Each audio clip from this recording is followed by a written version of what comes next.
In our society, prisons are such a natural and pivotal foundation of what justice looks like that we have accepted them as a necessary reality of life, refusing to think critically of other alternate solutions to justice and equality that do not require mass incarceration and removal.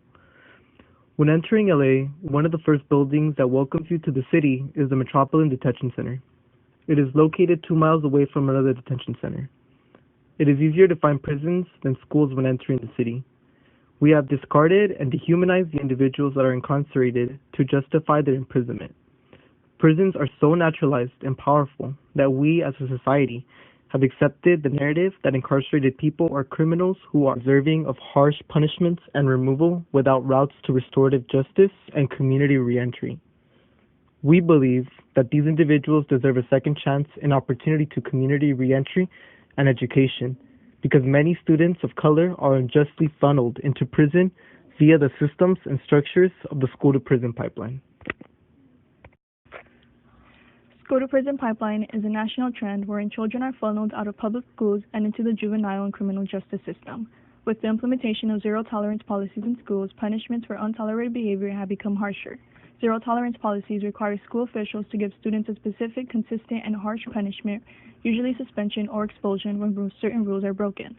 The punishment applies regardless of the circumstances, the reasons for their behavior, such as self-defense or the student's history of disciplinary problems.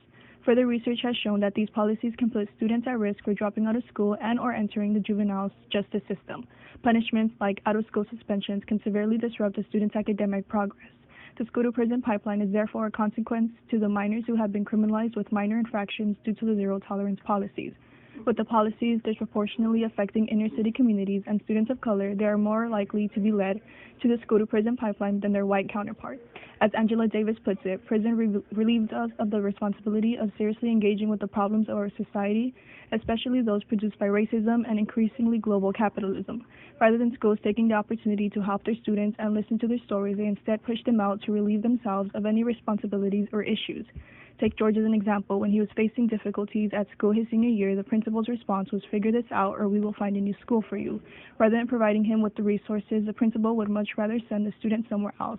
With schools having a major impact in the students' lives, zero-tolerance policies, and the ignorance of others only continue to put students toward the juvenile justice system. It just like I would get in trouble and get suspended for small little increments. Historically, schools and prisons have always been in conversation with one another. In fact, prisons use third grade reading levels to predict the number of prison beds they'll need.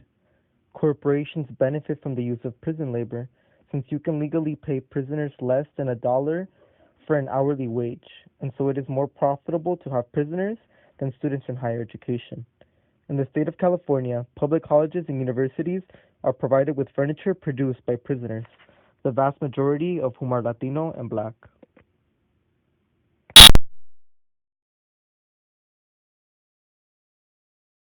Apply for financial aid, so I was charged as a juvenile. So, but from what I know about financial aid is that if you received a felony while on financial aid, like a drug charge or something around there, that you can you do become excluded. Potential solutions to this include restorative justice programs in schools. According to Howard Zur, this would begin with a concern for victims and how they meet their needs, for repairing the harm as much as possible, both concretely and symbolically. This would allow students, staff, and parents to create a community where those affected are not further criminalized, but rather having a conversation and providing resources. Some resources students can use at UCR includes the Underground Scholars Initiative. This organization is aimed at creating a pathway for formerly incarcerated and system-impacted individuals into higher education. Please follow Underground Scholars Initiative on Instagram and support their fundraisers and events. Thank you.